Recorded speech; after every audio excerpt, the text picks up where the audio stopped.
Hired to clean a billionaire's mansion, Kiana Evans never expected to cross paths with its reclusive owner. But when fate thrusts her into Ethan Lancaster's world, secrets unravel, hearts collide, and a love neither saw coming begins to take shape. Can they overcome the odds? Before we get into the story, comment below where in the world you are watching from today. The morning sun streamed through the windows of the small apartment as Kiana Evans hurriedly gulped down her coffee. At 30 years old, she had mastered the art of getting ready in record time. Her dark hair was pulled back in a simple ponytail, and her face was free of makeup, except for a touch of mascara. "Mom, did you take your medicine?" Kiana called out, grabbing her worn backpack from the kitchen chair. "Yes, dear," replied Maria Evans from her bedroom. "Don't worry about me. You just focus on your new job today." Kiana poked her head into her mother's room.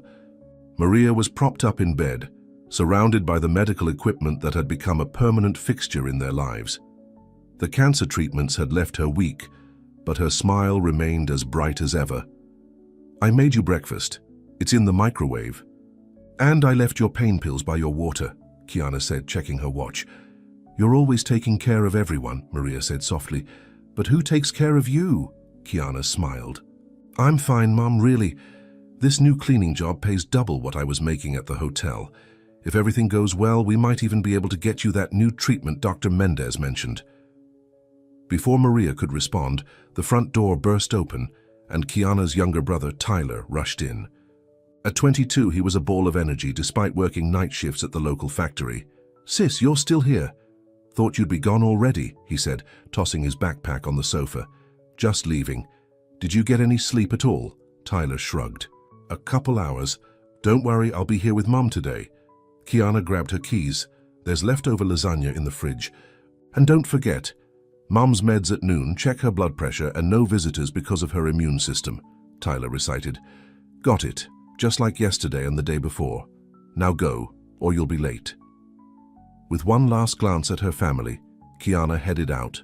The bus ride across town took 45 minutes, giving her time to study the information she'd been given about her new workplace, Lancaster Estate, one of the most luxurious mansions in the exclusive Hillcrest neighborhood. The employment agency had been very clear. She was only responsible for cleaning, not interacting with the owner. Mr. Lancaster valued his privacy, and all staff were expected to be practically invisible. As the bus approached the wealthier part of town, Kiana's stomach tightened with nervousness. The houses grew larger, the gardens more manicured, until finally she stood before an imposing iron gate with a large L worked into the design. After identifying herself through the intercom, the gates swung open, revealing a long driveway, leading to what looked more like a palace than a home. The mansion was 3 stories of gleaming white stone and glass, surrounded by perfectly landscaped gardens. Mrs. Hoffman, the stern-faced housekeeper who had interviewed her, was waiting. At the entrance, "So you're on time." "Good," she said, her expression unchanged. "Follow me for the tour and instructions."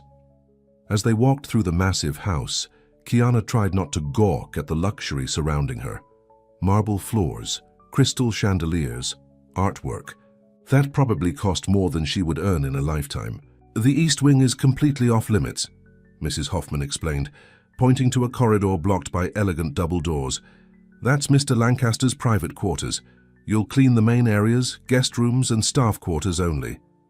"What about Mr. Lancaster's office or other rooms he uses?" Kiana asked.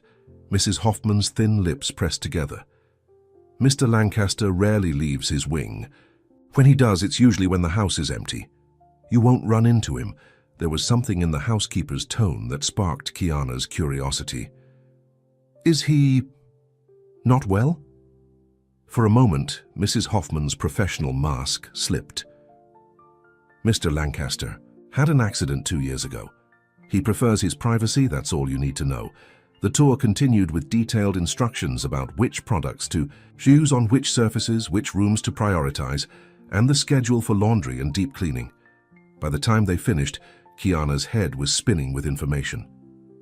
"Any questions?" Mrs. Hoffman asked. "Just one," Kiana replied. "How many people work here? The house is huge." There's me, the gardener who comes twice a week, the chef who prepares meals and leaves, and Mr. Lancaster's nurse, she listed. And now you. We used to have more staff, but Mr. Lancaster prefers fewer people around these days. Kiana nodded, though she found it strange that such a massive house had so few people maintaining it. You can start with the main living room. Cleaning supplies are in this closet. I'll check your work before you leave today. Left alone, Kiana got to work. The house was immaculate already, making her wonder if her job was more for show than necessity. Still, she cleaned meticulously, aware that in a place like this, even a speck of dust would be noticeable. Hours passed as she worked her way through the ground floor. The house was eerily quiet, with only the occasional sound of Mrs. Hoffman's heels clicking on the marble floors as she passed by to check on Kiana's progress. Just after lunch, while Kiana was polishing a massive mirror in the hallway, she heard raised voices coming from somewhere in the house. Curiosity got the better of her, and she followed the sound to a partially open door near the forbidden east wing. "I don't care what you have to do, just find someone," a male voice shouted, deep and commanding despite its obvious frustration. "Mr. Lancaster, it's not that simple," replied a frazzled female voice. "Your nurse called in sick, and the agency can't send a replacement until tomorrow at the earliest. So I'm supposed to just sit in my own filth until tomorrow. Fantastic." Kiana stepped back, not wanting to be caught eavesdropping, but her cleaning cart bumped against the wall with a telltale clatter. The voices inside went silent. "Who's there?" demanded the male voice. Before Kiana could retreat, Mrs. Hoffman appeared. From around the corner, her face flushed with stress. Seeing Kiana, she sighed. "It's just the new cleaning girl, Mr. Lancaster," she called through the door. There was a pause. "Send her in." Mrs. Hoffman looked at Kiana, her expression a mixture of apology and warning. "Mr. Lancaster is having a difficult day. Just be professional." Swallowing hard, Kiana entered what turned out to be a luxurious study. Sitting behind a massive desk was a man who could only be Ethan Lancaster. Even seated, it was clear he was tall. His dark hair was slightly too long, as if he hadn't bothered with a haircut in months. His face was strikingly handsome, with sharp cheekbones and a strong jaw covered in stubble that was just short of becoming a beard. But it was his eyes that caught Kiana's attention, deep blue and filled with a mixture of anger and something that looked like shame. She immediately noticed the wheelchair positioned beside the desk, understanding dawning on her. "So you're the new cleaning girl," he said, his tone dismissive as his eyes swept over her. Kiana straightened her shoulders. "Kiana Evans. I'm here to clean your house, not to be called girl." She regretted the words as soon as they left her mouth. This was her first day, and she was already talking back to her employer. But to her surprise, a flicker of something, respect perhaps, crossed Ethan's face before his scowl returned. "Well, Kiana Evans, it seems you've walked into a situation. My nurse has abandoned me, and Mrs. Hoffman here can't handle certain aspects of my care." Mrs. Hoffman looked mortified. "Mr. Lancaster, I'm sure we can find a solution that doesn't involve the cleaning staff." "Why not?" he challenged, a bitter edge to his voice. "I need someone to help me bathe and change. I can't do it myself, as you well know." He turned his gaze back to Kiana. "So are you willing to earn some extra money today, or are you too disgusted by the thought of touching a cripple?" The harshness of his words hung in the air. Kiana saw the pain behind his anger, the vulnerability he was trying to hide behind. Cruelty. "I'm not disgusted," she said calmly. "I helped care for my grandmother before she passed, but I don't know your routine or needs." Something in Ethan's expression shifted. Perhaps he'd expected her to refuse, to be shocked or uncomfortable. "It's not complicated," he said, his voice slightly less hostile. "I need help getting into and out of the shower. I can manage most things from there." Mrs. Hoffman interjected. "Mr. Lancaster, perhaps I should call your brother?" "No," he cut her off sharply. "Alexander is the last person I want here. He'll just use it as another opportunity to lecture me about moving into that assisted living facility." He looked at Kiana again. "I'll pay you double your daily rate for an hour of your time, yes or no?" Kiana thought about her mother, about the expensive treatments that might give her a few more years, about the stack of medical bills on their kitchen table. "Yes," she said firmly. "I'll help." 20 minutes later, Kiana found herself following Ethan's wheelchair through the forbidden East Wing. His bedroom was massive, with floor-to-ceiling windows overlooking the gardens and a bed large enough for 4 people. Everything was designed for accessibility: wider doorways, lower countertops in the attached bathroom, grab bars strategically placed. "I'll tell you what to do," Ethan said as they entered the bathroom. "I don't need your pity or your conversation." Kiana nodded, keeping her expression neutral. She helped him transfer from the wheelchair to the shower bench, carefully following his instructions. When it came time to help with his clothes, she remained professional, treating the task as she would any other. What struck her was how physically fit he was. His arms and upper body were powerfully built, clearly the result of compensating for his paralyzed lower half. The accident, whatever it had been, had taken his mobility but not his strength. Throughout the process, Ethan remained silent except for necessary directions. But Kiana caught him watching her in the mirror, perhaps looking for signs of disgust or discomfort. He wouldn't find any. Her mother's illness had taught Kiana that bodies were just bodies, and everyone needed help sometimes. "You can wait outside while I shower," he finally said once he was situated on the shower bench. "I'll call when I'm done." Kiana stepped out, closing the door behind her. She took the opportunity to look around his living space, noting the absence of personal touches. No photos, no mementos. The only sign that the room belonged to someone with interests beyond basic existence was a bookshelf filled with engineering texts and architectural magazines. When Ethan called for her, she helped him dry off and dress with the same efficiency she'd shown before. As she assisted him back into his wheelchair, her hand accidentally brushed against his, and she felt him flinch at the contact. "Thank you," he said stiffly once he was settled, the words seemingly difficult for him. "Mrs. Hoffman will add the extra payment to your wages." Kiana nodded. "Is there anything else you need before I go back to my regular duties?" "No," he replied, already turning away. "You can go." She was almost to the door when his voice stopped her. "Why didn't you flinch?" he asked, his tone genuinely curious beneath the defensive layer.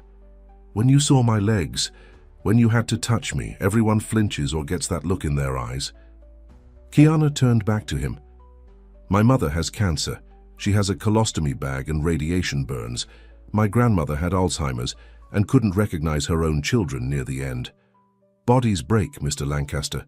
It's what happens when we're lucky. Enough to live in them for a while." Ethan stared at her, clearly not expecting such an answer. For a brief moment, his carefully constructed wall of anger cracked, revealing genuine surprise. "You can go," he repeated, but his voice had lost its edge. As Kiana returned to her cleaning duties, she found herself thinking about the man in the East Wing. How long had he been hiding away in this beautiful prison? How long since someone had treated him as a man rather than a patient or an object of pity? She didn't expect to see him again. Mrs. Hoffman had made it clear that today had been an unusual circumstance. But as she cleaned, she caught herself listening for the sound of wheelchair wheels on hardwood floors. At the end of her shift, as she was gathering her things to leave, Mrs. Hoffman approached her with an envelope. "Your payment for today, including..." "There's extra service," she said, her tone careful. "Mr. Lancaster has also requested that you return tomorrow." Kiana's eyebrows rose in surprise. "For cleaning or..." "For cleaning," Mrs. Hoffman clarified. "But he specifically asked for you. That's unusual." As Kiana left the mansion and waited for her bus, she opened the envelope and gasped. The amount was triple what she'd been promised, with a note that simply read, "For your mother, E.L." She stared at the note, wondering how he knew and what it meant. One thing was certain: Ethan Lancaster was much more observant and perhaps much more complex than his bitter exterior suggested. On the bus ride home, Kiana found herself thinking about the strange day and the even stranger man she'd met. Whatever had happened to Ethan Lancaster had left more than his body broken. But for a brief moment, when she'd spoken honestly to him, she'd glimpsed something in his eyes. A flicker of the man he might have been before. She would return tomorrow, and not just for the money. Something told her there was more to Ethan Lancaster's story than a wheelchair and a bitter attitude. And despite her better judgment, She found herself wanting to discover what that something was. Kiana returned to the Lancaster mansion the next day with mixed emotions. The generous payment would cover her mother's medical bills for the month, but something else drew her back. Curiosity about the angry man in the wheelchair who had revealed a moment of unexpected kindness. As she stepped through the grand entrance, Mrs. Hoffman was waiting for her with a tense expression. "The nurse called in sick again," she said without preamble. "Mr. Lancaster is asking for you." Kiana set down her bag. "For the same reason as yesterday?" Mrs. Hoffman nodded, lowering her voice. "I should warn you, he's in a particularly difficult mood today. His brother visited this morning." "I'll manage," Kiana said, heading toward the east wing. The housekeeper's worried expression suggested this wasn't going to be easy. She knocked on Ethan's bedroom door and heard a gruff, "Come in." When she entered, she immediately felt the tension in the air. Ethan was by the window in his wheelchair, staring out at the gardens with rigid shoulders. "Mrs. Hoffman said you needed assistance," Kiana said, keeping her tone professional.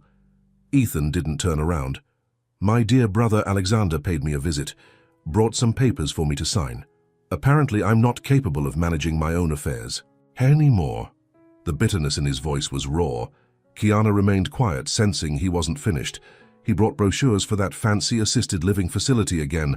Says it would be better for everyone if I stopped being so stubborn." Ethan finally turned his wheelchair to face her. "Tell me, Kiana Evans, do I look like I belong in a nursing home?" Despite his obvious anger, Kiana saw the vulnerability beneath it. She studied him carefully before answering. "You look like a man who's built himself a very comfortable prison," she said honestly. His eyes widened slightly, not expecting such directness. "Excuse me?" "This house," she gestured around them. "It's beautiful, but when was the last time you left it? When was the last time you spoke to someone who wasn't paid to be here?" A muscle twitched in his jaw. "I didn't ask for your analysis of my life." "No, you asked if you belong in a nursing home," she replied calmly. "You don't, but you don't belong locked away in here either." For a moment, she thought she'd pushed too far. His expression darkened, and she braced herself for him to fire her on the spot. Instead, he let out a short, humorless laugh. "You've got guts, I'll give you that. Most people just nod and agree with whatever they think I want to hear." "I'm not most people," Kiana said. "Now, do you need help with your shower, or should I go back to dusting your expensive furniture?"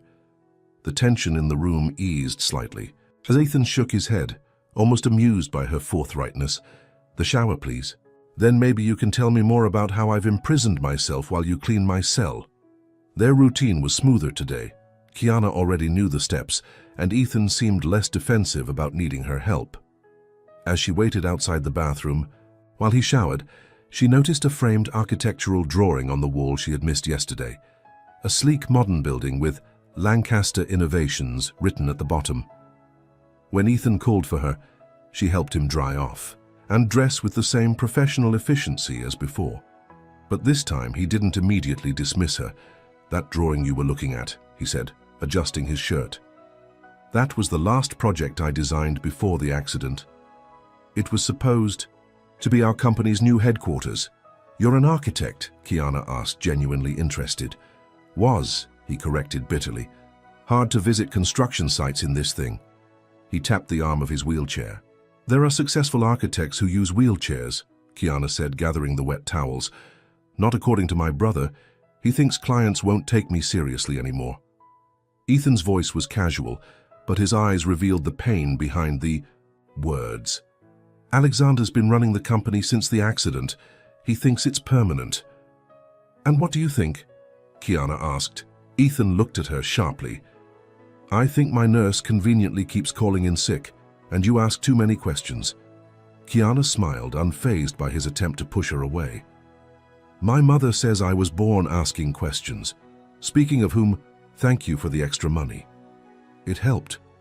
More than you know." Something softened in Ethan's expression. "How is she?" "Fighting. The treatments are hard, but she's determined to see my brother graduate college." Kiana paused, curious. "How did you know about her?" "You mentioned her yesterday," he said, "and I saw the medical alert app on your phone when you set it down to help me. It wasn't hard to figure out. They fell into a strange routine over the next few days. The nurse remained mysteriously absent, and Kiana continued to help Ethan with his morning routine before tackling her regular cleaning duties. Their conversations grew longer, punctuated by Ethan's attempts to retreat behind sarcasm whenever the topics became too personal. One morning, as Kiana was helping him into his wheelchair, she noticed a photo tucked inside one of his books. Ethan standing beside a sleek sports car, his arm around a beautiful blonde woman. "Who is she?" Kiana asked before she could stop herself. Ethan snatched the photo and shoved it back in the book. "No one important. She doesn't look like no one important," Kiana pressed gently. After a moment of tense silence, Ethan sighed. "Vanessa, my ex-fiancée, she stuck around for 3 months after the accident, said she couldn't handle being with half a man." The pain in his voice was barely concealed beneath the sarcasm. "She sounds like a whole idiot," Kiana said firmly. Ethan looked up surprised, then let out a genuine laugh, the first Kiana had heard from him. The sound transformed his face, making him appear younger, more like the man in the photograph. "Whole idiot," he repeated, still smiling. "I've never heard it put quite that way." "Well, it's true," Kiana said, continuing with her work. "The accident didn't make you half a man. It just revealed she was half a partner." Ethan studied her with newfound interest. "You're not what I expected, Kiana Evans." "What did you expect?" she asked, gathering her cleaning supplies. "Someone who would clean my floors and pity the crippled rich man," he said bluntly. "Not someone who would call my ex an idiot and me a prisoner in my own home." "Honesty doesn't cost extra," Kiana replied with a smile. "Now I have 3 bathrooms to clean before lunch." Later that day, as Kiana was polishing the grand piano in the living room, she heard the sound of wheels on hardwood. Ethan appeared. In the doorway, a laptop balanced on his legs. "I have a design problem," he said without preamble. "I could use a fresh perspective." Kiana raised an eyebrow. "I don't know anything about architecture." "Exactly," Ethan said, rolling into the room. "You're not trained to see things the way I do. Sometimes that's valuable." He set up his laptop on the coffee table, revealing detailed plans for a building. For the next hour, he explained the project to her, a community center with accessibility features built into its very core, not added as an afterthought. "It's beautiful," Kiana said honestly, studying the graceful lines and thoughtful details. "Is this for Lancaster Innovations?" A shadow crossed Ethan's face. "No, it's just something I've been working on. Alexander doesn't know." "Why not?" "It's brilliant." "Because he'd see it as a waste of time," Ethan said, his voice hardening. "He thinks my design days are over. Then he's as much of an idiot as your ex," Kiana said matter-of-factly. Again, that surprised laugh escaped Ethan. "You really don't hold back, do you?" "Not when I see talent being wasted because of other people's limitations." She pointed to a detail in the design. "What's this? Space 4? They continued discussing the project until Mrs. Hoffman appeared, looking startled to find them working together. She cleared her throat. "Mr. Lancaster, your brother is here to see you." The easy atmosphere between Kiana and Ethan instantly evaporated. He quickly closed his laptop, his face closing off as well. "Tell him I'm busy," he said tersely. "He says it's important. Something about the Jenkins contract." Ethan's jaw tightened. "Fine. Send him to my study." As he prepared to leave, he glanced at Kiana. "Thank you for your input. It was helpful." Curious about the brother who caused such tension, Kiana made sure her cleaning duties took her near Ethan's study. The door was partially open, allowing voices to carry. "You've been missing board meetings for months," came a smooth, authoritative voice. "The investors are getting nervous." "The investors? Or you, Alexander?" Ethan replied coldly. Kiana caught a glimpse of Alexander Lancaster through the gap in the door. Tall and impeccably dressed with the same dark hair as Ethan, but none of his brother's warmth. "Both," Alexander said. "Look, Ethan, no one expects you to return to your former role, but at least make an appearance occasionally to show you're still involved." "Involved?" Ethan's voice rose. "You've been systematically pushing me out of every decision. That Jenkins design was mine, and you've completely reworked it without even consulting me." "Because your original design wasn't practical anymore," Alexander said with exaggerated patience. "You have to accept that things change. Your condition? My condition doesn't affect my mind, Ethan snapped, or my ability to design buildings. There was a heavy pause before Alexander spoke again, his voice softer but somehow more dangerous. The board is considering a vote next month on your continued role as chief architect. The silence that followed was deafening. When Ethan finally spoke, his voice was tight with controlled fury. Get out! Ethan, be reasonable. Get out of my house. Kiana quickly moved away as the study door swung open fully. Alexander stormed out, not even noticing her as he passed. She waited a moment before approaching the study, finding Ethan staring out the window, his hands gripping the arms of his wheelchair so tightly his knuckles were white. Are you okay? She asked quietly. He didn't turn around. How much did you hear? Enough, she admitted. Your brother doesn't seem very supportive. Ethan laughed bitterly. Alexander has been waiting for years to take control of the company. My accident was the perfect opportunity. What will you do? He finally turned to face her, his expression resolute. Fight back, but I'll need to leave this house to do it. The determination in his voice made Kiana smile. About time. I haven't been in public since the accident, he admitted, a flicker of uncertainty crossing his face. People stare. They whisper. Let them, Kiana said simply. You can't control what others do, only how you respond to it. Ethan studied her as if seeing something new. Would you come with me to the office? I could use someone in my corner. The request surprised her. I'm just your cleaning lady, Mr. Lancaster. No, he said firmly. You're much more than that. You're the only person who's been honest with me in 2 years. Before Kiana could respond, her phone rang Tyler's ringtone. She excused herself to answer it, instantly alarmed by her brother's panicked voice. Kiana, you need to come home now, Mom collapsed. We're at Memorial Hospital. Her world tilted. I'm on my way. When she returned to the study, Ethan immediately noticed her distress. What's wrong? My mother, Kiana said, already gathering her. She's in the hospital, I have to go. I'll drive you, Ethan said without hesitation. Kiana blinked in surprise. You don't have to. I know I don't have to, he cut her off. I want to. My car has hand controls, let me help you for a change. 20 minutes later, Kiana found herself in the passenger seat of a sleek, modified SUV, the first time Ethan had driven anywhere in months, according to Mrs. Hoffman's shocked expression as they left. At the hospital, Ethan insisted on coming inside with her.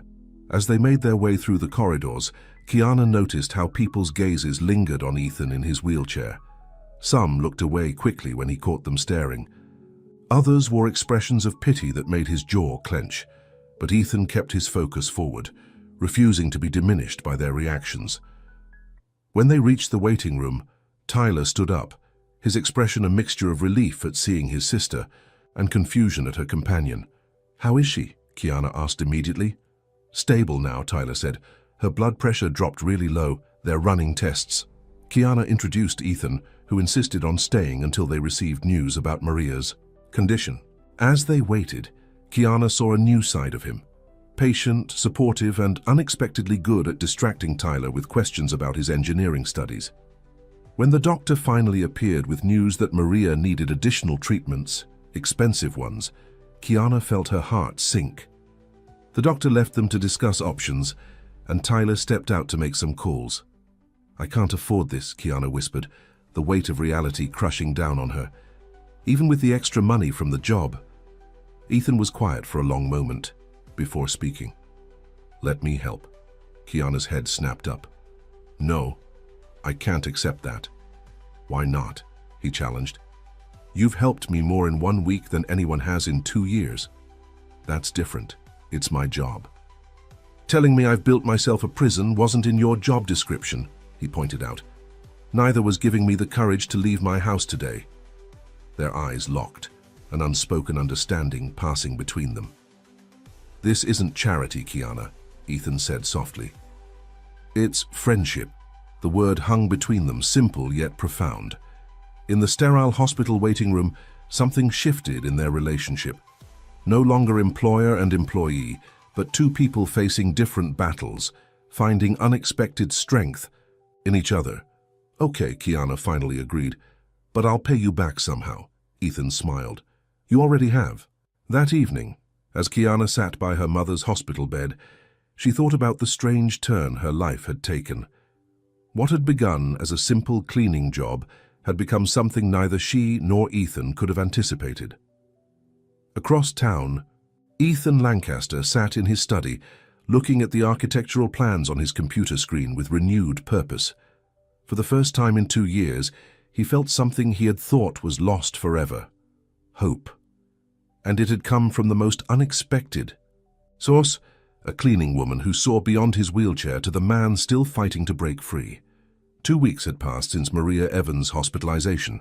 Thanks to Ethan's financial assistance, she was receiving the advanced treatments Dr. Mendez had recommended. Kiana had tried to refuse, but Ethan had been insistent, arranging everything directly with the hospital to prevent her from declining his help. "Consider it an advance on your salary," he had said when she protested. "Besides, I have more money than I know what to do with." Their relationship had changed dramatically. Though Kiana still cleaned the mansion, her duties now included helping Ethan prepare for his increasingly frequent trips to the Lancaster Innovations offices.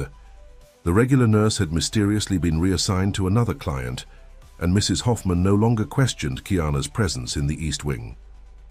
On a sunny Tuesday morning, Kiana arrived at the mansion to find Ethan already dressed and waiting in the kitchen, his laptop open on the table. "You're up early," she remarked, setting down her bag. "Board meeting today," he replied, his expression determined. "Alexander thinks he's going to push through that vote to remove me as chief architect. He's in for a surprise." Kiana smiled, pouring herself a cup of coffee. "What's your plan?" "I'm presenting the community center design, with a few modifications based on your suggestions, actually." He turned the laptop so she could see the screen. "See how I adjusted the entry plaza?" Kiana leaned closer, their shoulders almost touching. As he explained the changes, she was increasingly aware of these small moments of closeness, the brush of his hand against hers when she handed him documents, the way his eyes lingered on her face when he thought she wasn't looking. "It's perfect," she said, genuinely impressed by the elegant design. "They'd be fools to ignore your talent." Ethan's confidence faltered slightly. "Alexander can be very persuasive, and the board hasn't seen me in months. They might think I'm not capable anymore." "Then show them they're wrong," Kiana said, firmly.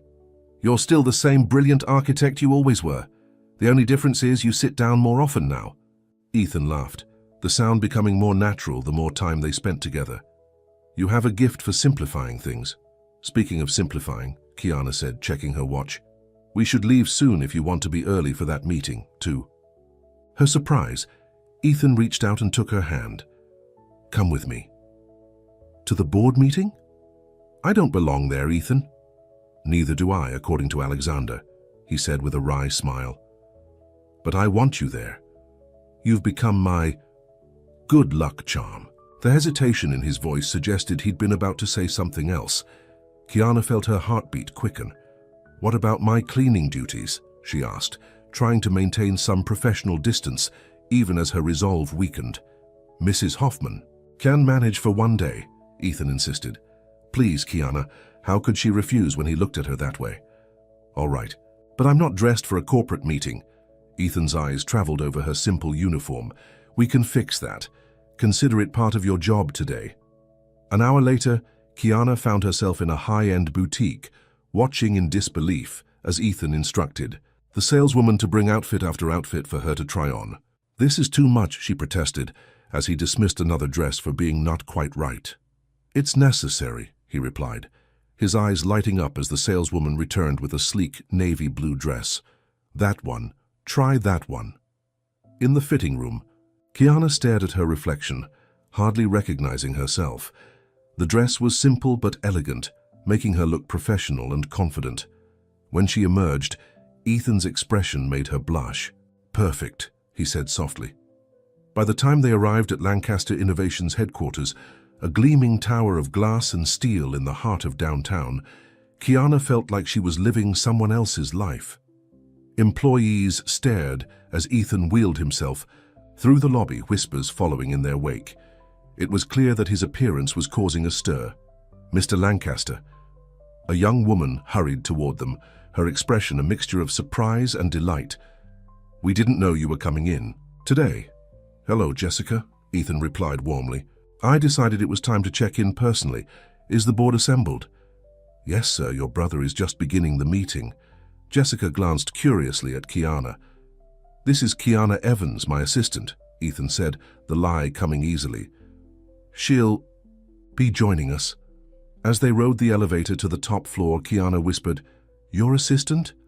"It was easier than explaining you're the woman who helps me shower and has been giving me the courage to reclaim my life," he whispered back with a mischievous smile. The boardroom fell silent as Ethan wheeled himself in, Kiana a step behind. Alexander Lancaster stopped mid-sentence, his expression shifting from shock to barely concealed annoyance. "Ethan," he said, recovering quickly, "this is unexpected. We weren't aware you'd be joining us." "Clearly," Ethan replied dryly, positioning his wheelchair at the empty space at the head of the table. "Please don't let me interrupt. You were saying something about my continued role as chief architect?" The tension in the room was palpable. Alexander's smile didn't reach his eyes. "We were discussing the company's direction moving forward. Given your situation, we thought it might be time to consider a leadership change in the design department." "My situation hasn't affected my ability to design," Ethan said firmly. "In fact, I've been working on something new." He pulled out a flash drive and handed it to Jessica. "If you wouldn't mind bringing this up on the screen." As the community center plans appeared on the large display, Ethan began to present with a confidence and passion that transformed him.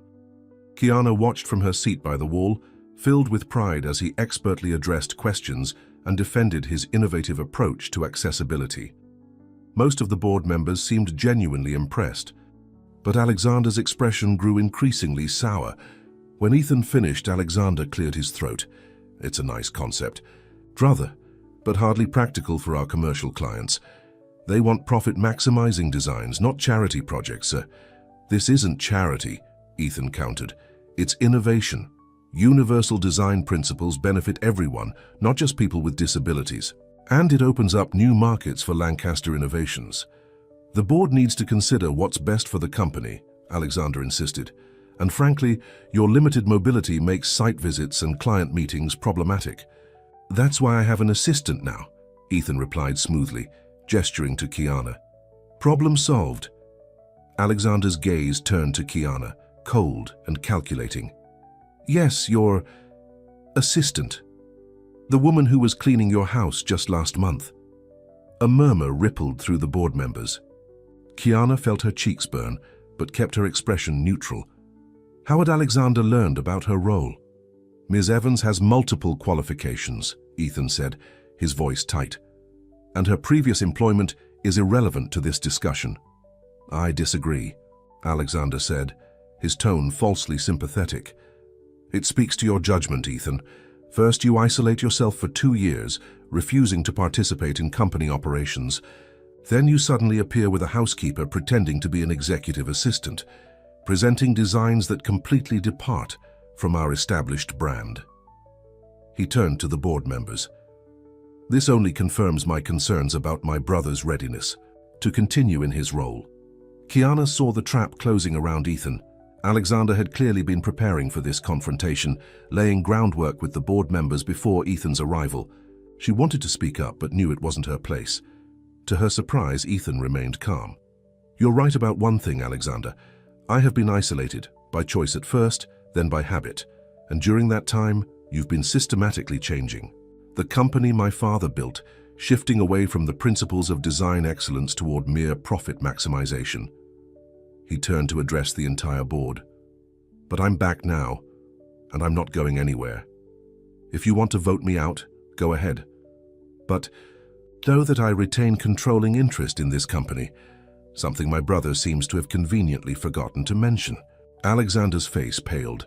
"That's not—" "Check the bylaws," Ethan continued, his voice strengthening. "My father ensured that creative control would always remain with a Lancaster who understood design. That's me, not Alexander. I've allowed my brother considerable freedom during my absence, But that ends today. The room fell silent as the board members exchanged glances. It was clear that Alexander had misled them about Ethan's position in the company. An older board member finally spoke up.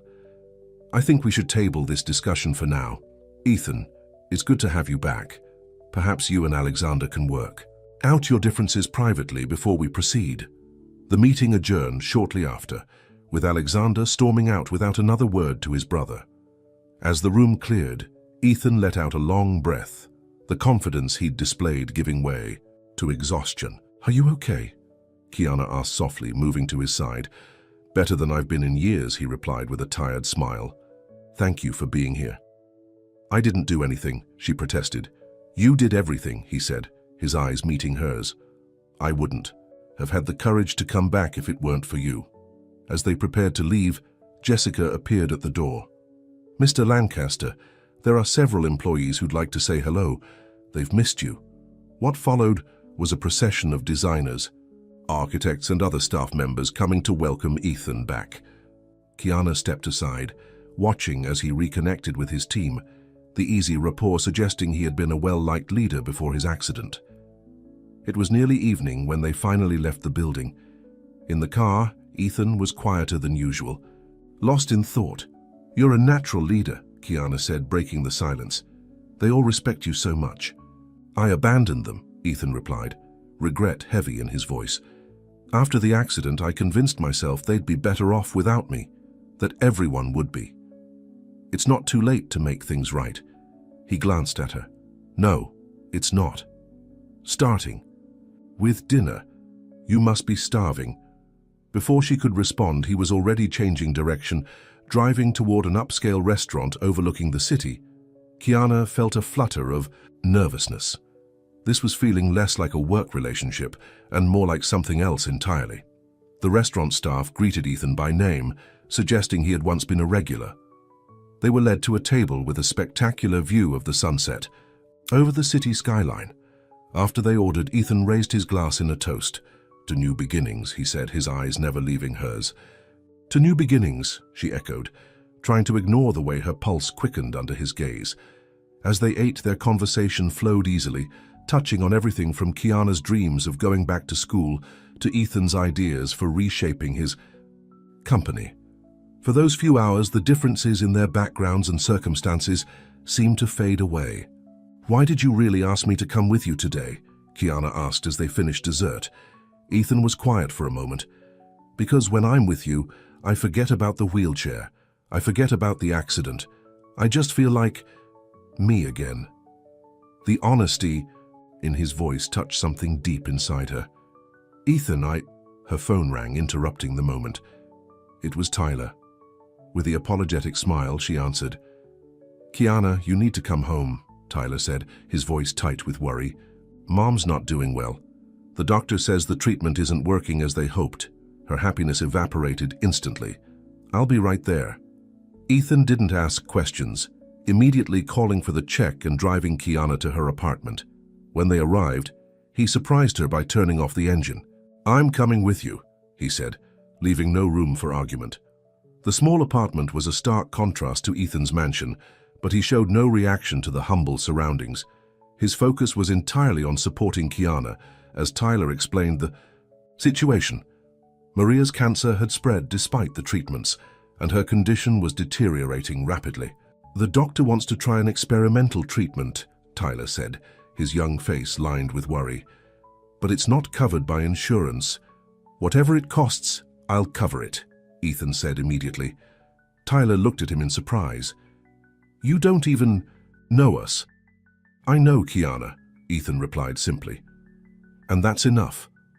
Later that night, after arrangements had been made for Maria's new treatment, Kiana walked Ethan back to his car.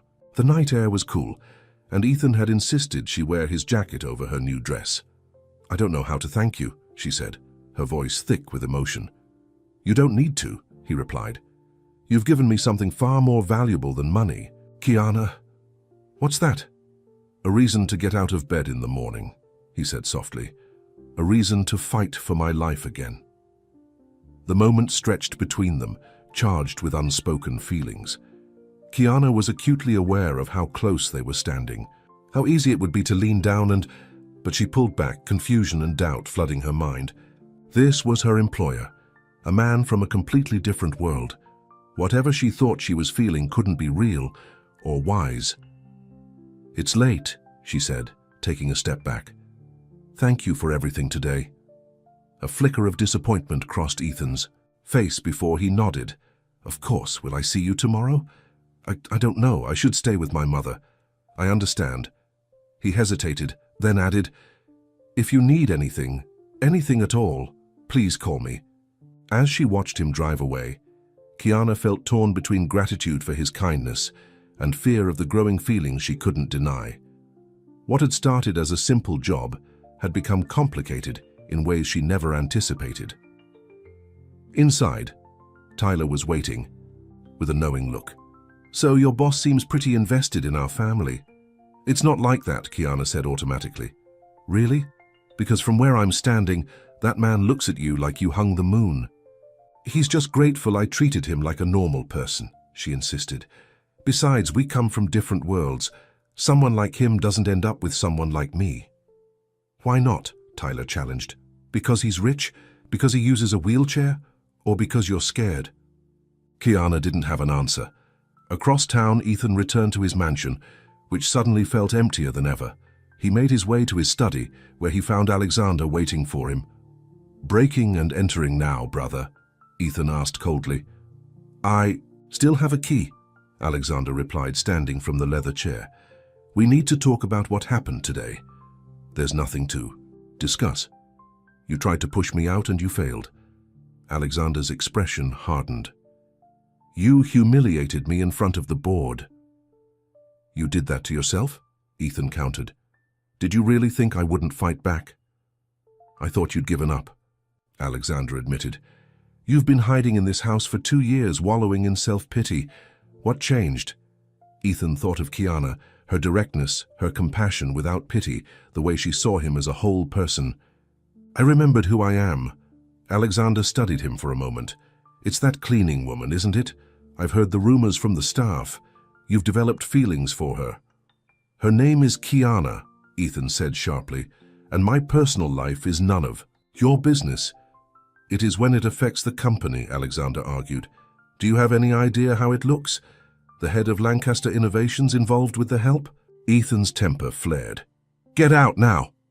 "She's using you, Ethan," Alexander pressed. "She sees a meal ticket, a way to pay for her mother's medical bills. Why else would someone like her be interested in—" "Finish that sentence and I'll forget." "You're my brother," Ethan warned, his voice dangerously low. Alexander held up his hands in mock surrender. "Fine, make your mistakes, but when she breaks your heart, don't say I didn't warn you."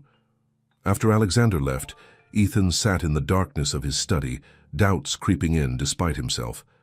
Was Kiana only kind to him because of his money? The rational. Part of him rejected the idea immediately.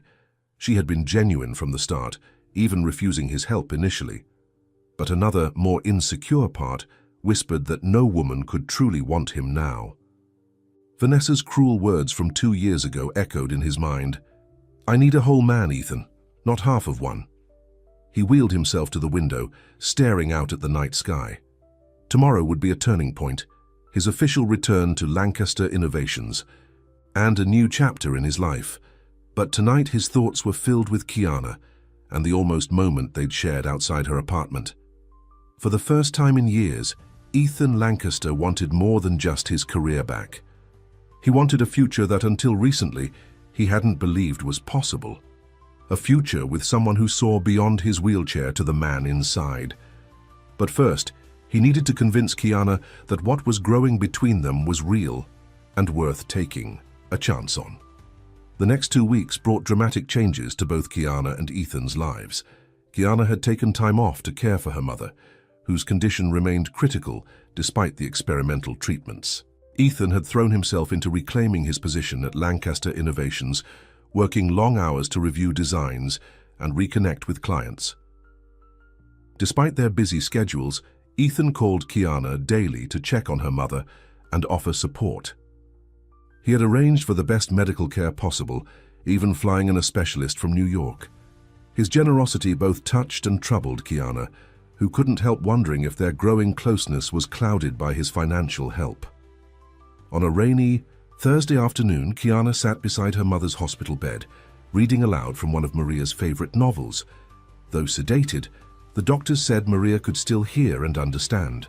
"You always had good taste in men," Maria said suddenly, her voice weak but clear. Kiana looked up in surprise. Her mother had been drifting in and out of consciousness all day. "What do you mean?" "You're Ethan," Maria replied with a small smile. "He came by earlier when you were getting coffee, sat with me for a while." "He's not my Ethan, Mom," Kiana corrected gently, though her heart skipped at the thought. "And he didn't tell me he was visiting. He didn't want to bother you," Maria said, her eyes drifting closed again. "But I know what I see. The way he talks about you reminds me of your father." Before Kiana could respond, her mother had fallen, back asleep. She sat there, confused by the revelation that Ethan had been visiting Maria without telling her. What else had they talked about? Her phone buzzed with a text from Ethan. "Meeting finished early. Can I stop by?" 20 minutes later, Ethan arrived at the hospital, looking tired but determined. He had a large envelope under his arm and a cautious smile for Kiana. "Mom mentioned you visited earlier," Kiana said as they walked to the hospital cafe. Ethan looked slightly embarrassed. "I hope that's okay. I wanted to check on her progress and you were taking a break." "Of course it's okay. It's just, you didn't tell me. I didn't want you to think I was interfering," he explained. "How is she today?" Kiana's expression darkened. "The same. The doctors say the treatment needs more time, but I can see they're not optimistic." Ethan reached across the table and took her hand. The simple gesture of comfort felt natural now, though it sent the same flutter through Kiana's stomach as it had the first time. "I have something to show you," he said, opening the envelope and spreading out architectural drawings. "The community center plans were approved. Construction starts next month." "Ethan, that's wonderful," Kiana exclaimed, genuinely happy for him. "Alexander didn't get in the way." "He tried," Ethan admitted. "But the board was impressed by the design and—" He hesitated. "I've dedicated the building to your mother." Kiana stared at him in shock. "What?" He turned the page to show her the building's name. "The Maria Evans Community Center for Accessibility and Arts." "Why would you do that?" she whispered, tears filling her eyes. "Because without you and your family, I wouldn't have found my way back," Ethan said simply. "Your mother raised an extraordinary daughter who taught me to see beyond my limitations." It seemed fitting. Kiana was speechless, overwhelmed by the gesture. Before she could find words to respond, her phone rang. Tyler, calling from their mother's room. "Kiana, you need to come back," he said, his voice breaking. "The doctor says, they say it won't be much longer." The next hours passed in a blur, full of grief and medical terms. Maria Evans' body was shutting down, the cancer finally winning its battle despite all the interventions. Ethan stayed with Kiana and Tyler, a quiet but steady presence as they said their goodbyes. In the early hours of the morning, Maria passed peacefully with her children holding her hands. Kiana's world collapsed around her, the loss of her mother, leaving her hollow despite having prepared for this moment for months. Through the fog of grief, Ethan remained a constant support, handling funeral arrangements, ensuring Kiana and Tyler had everything they needed, and giving them space to mourn.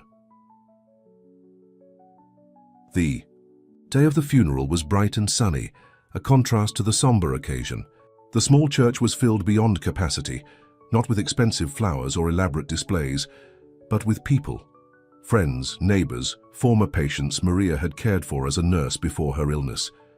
Kiana stood beside Tyler, greeting mourners with mechanical politeness, barely registering their condolences until a familiar voice broke through her numbness. "She would have hated all this fuss," said an elegant older woman, taking Kiana's hands in her own. "But she would have loved seeing how many lives she touched." Kiana blinked in confusion, not recognizing the woman. "I'm sorry, how did you know my mother?" The woman smiled gently. "I didn't. But my son has told me so much about her, and about you, that I feel like I did." She squeezed Kiana's hands. "I'm Eleanor Lancaster, Ethan's mother." Before Kiana could process this, another person approached, Alexander Lancaster, looking uncomfortable but respectful in a dark suit. "Miss Evans," he said formally, "my condolences for your loss." Kiana nodded stiffly, remembering his accusations about her using Ethan for money. Eleanor placed a restraining hand on her elder son's arm. "Alexander came to pay his respects," she said, her tone leaving no room for argument. "As did I. Your mother raised a remarkable daughter." After they moved on, Kiana sought out Ethan, who was speaking quietly with Tyler near the church entrance. "Your mother and brother are here," she said, still surprised by their presence. Ethan nodded.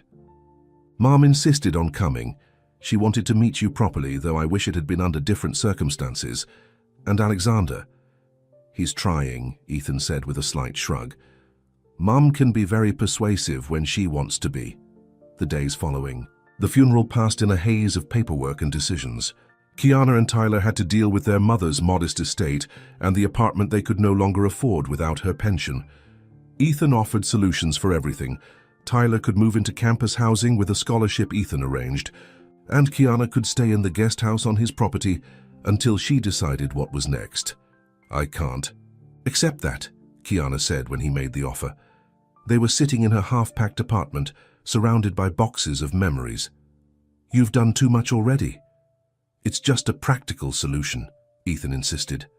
"The guest house sits empty and you need somewhere to stay." "People will talk," she said, voicing one of her many concerns. "Let them," he replied with a shrug. "Since when do you care what people think?" "Since it might affect your reputation," Kiana admitted. "Your brother already thinks I'm using you for your money." Ethan's expression hardened. "Alexander doesn't get a vote in my life anymore. Neither does anyone else." He took her hand. "Kiana, I'm not offering because I feel sorry for you or because I want something in return. I'm offering because I care about you."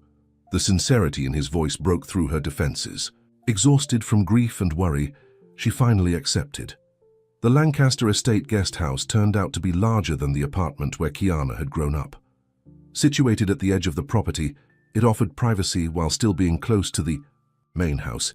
Ethan had arranged for her things to be moved, and Mrs. Hoffman had stocked the kitchen and placed fresh flowers in every room. "It's too much," Kiana said as Ethan showed her around. "It's not enough," he replied softly. That evening, sitting on the guest house porch watching the sunset, Kiana felt a strange mixture of grief and gratitude. She had lost her mother, but somehow found a support system she never expected. "Penny, for your thoughts," Ethan said, wheeling himself onto the porch with 2 glasses of wine. "Just thinking about how unpredictable life is," she replied, accepting a glass. "A few months ago, I was worried about making rent. Now I'm living in a guest house on a millionaire's estate." "Billionaire, actually," Ethan corrected with a self-deprecating smile. "Not that it matters." "It matters to some people," Kiana said, thinking of Alexander. Ethan studied her face. "But not to you. That's what makes you different, Kiana. You saw me, not my money or my wheelchair, just me." The air between them seemed to thicken with unspoken emotions. Kiana took a sip of wine to steady herself. "I should get back to work soon," she said, changing the subject. "I can't stay here indefinitely." "Actually, I wanted to talk to you about that," Ethan said. "Lancaster Innovations needs a community outreach coordinator for the new center. Someone who understands people, who can connect with the community and ensure the center truly serves their needs." Kiana raised an eyebrow. "And you think that's me?" "I know it's you," he said with conviction. "You have a natural ability to see what others need. And you understand the importance of dignity and independence, not just accessibility." "I don't have the qualifications for a corporate position like that," she protested. "You have exactly the qualifications that matter," Ethan insisted. "Everything else you can learn, and—" He hesitated. It would mean we could still see each other every day. There it was, the truth behind the job offer. Kiana's heart raced, but doubt still nagged at her. "Ethan, You don't have to answer now," he said quickly. "Just think about it."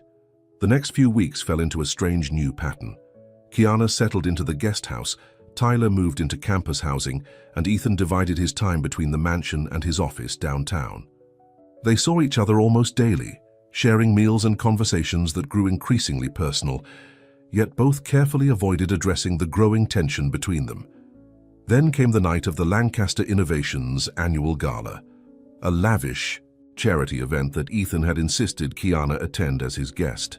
He had sent a designer to the guest house with a selection of evening gowns, none of which Kiana felt comfortable wearing. "I don't belong at an event like this," she told Ethan when he called to check if everything was ready.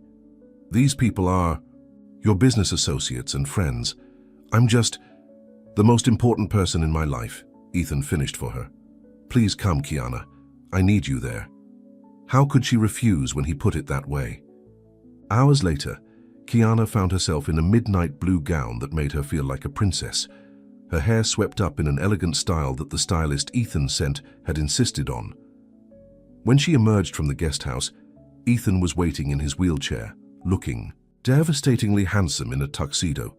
"You are breathtaking," he said, his voice filled with admiration.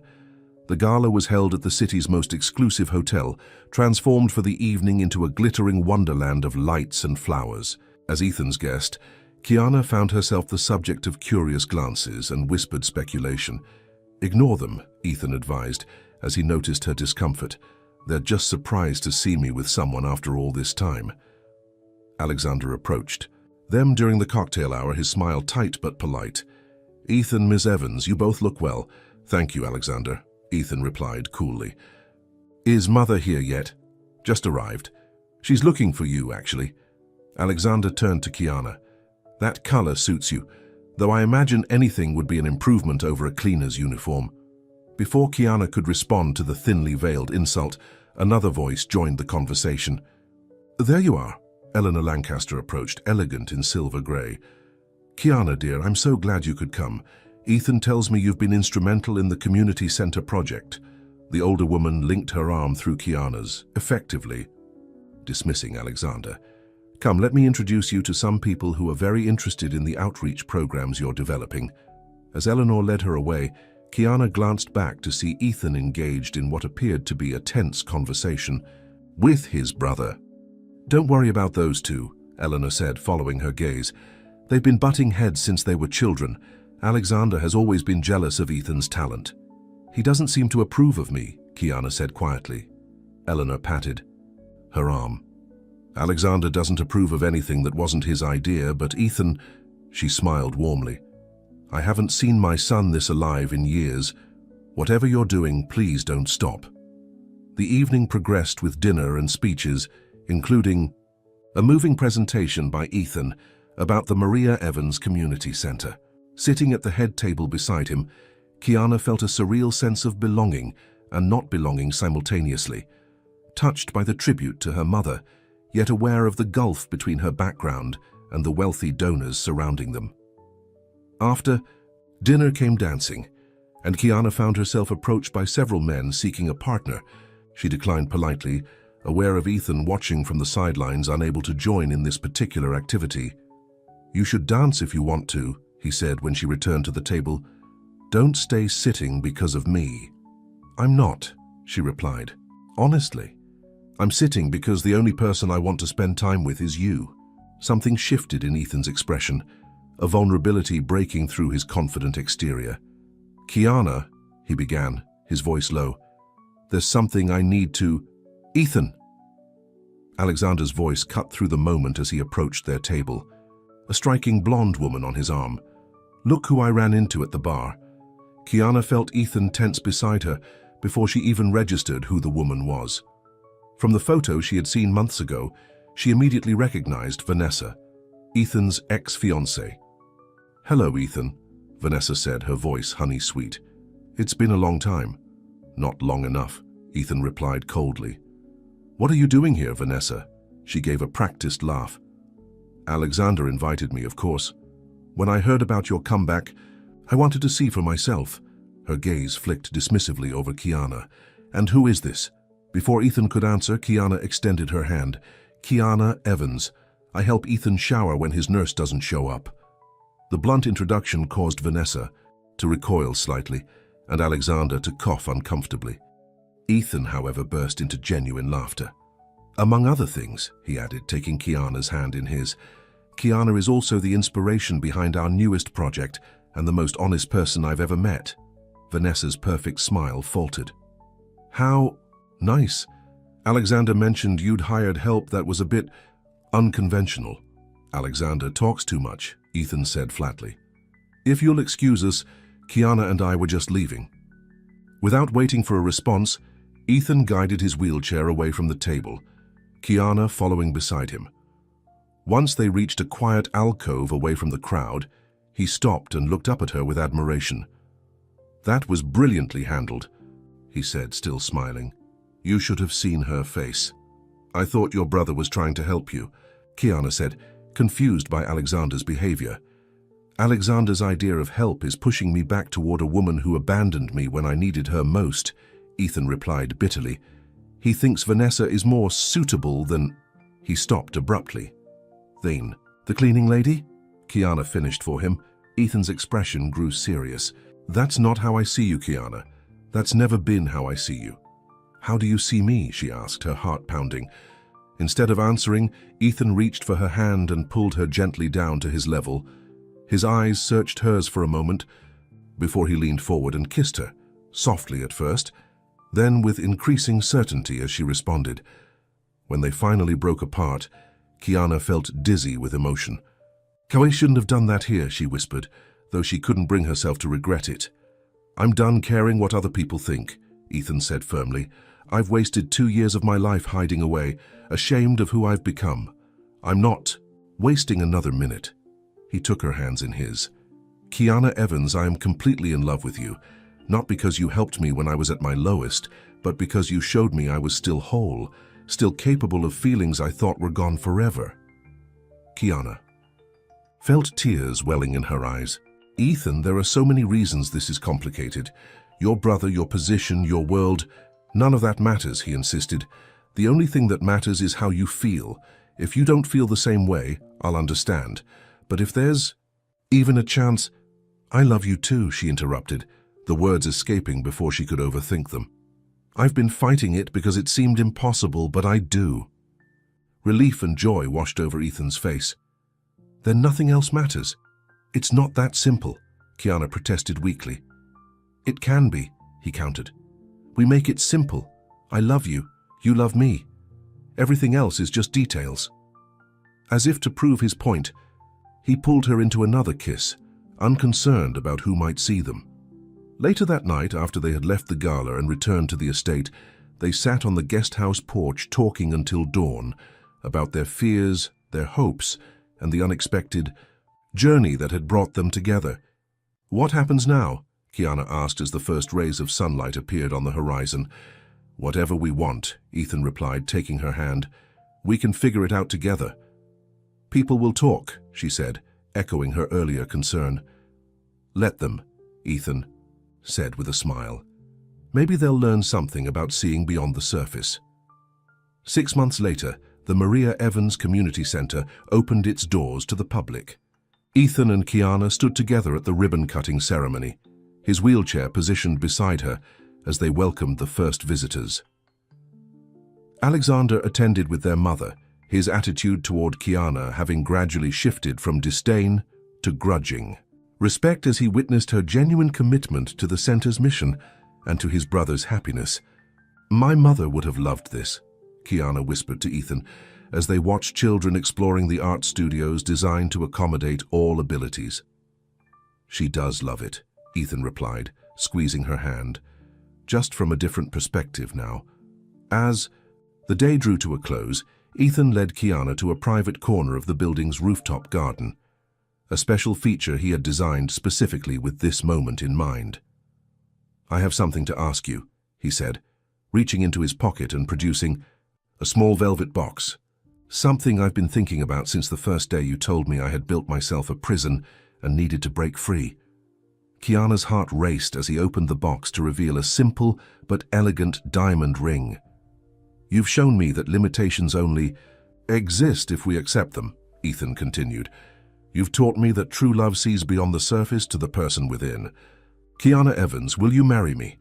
Tears filled her eyes as she nodded, unable to speak through her emotion. As Ethan slipped the ring onto her finger, she finally found her voice. "Yes," she said, leaning down to kiss him. 1,000 times, yes.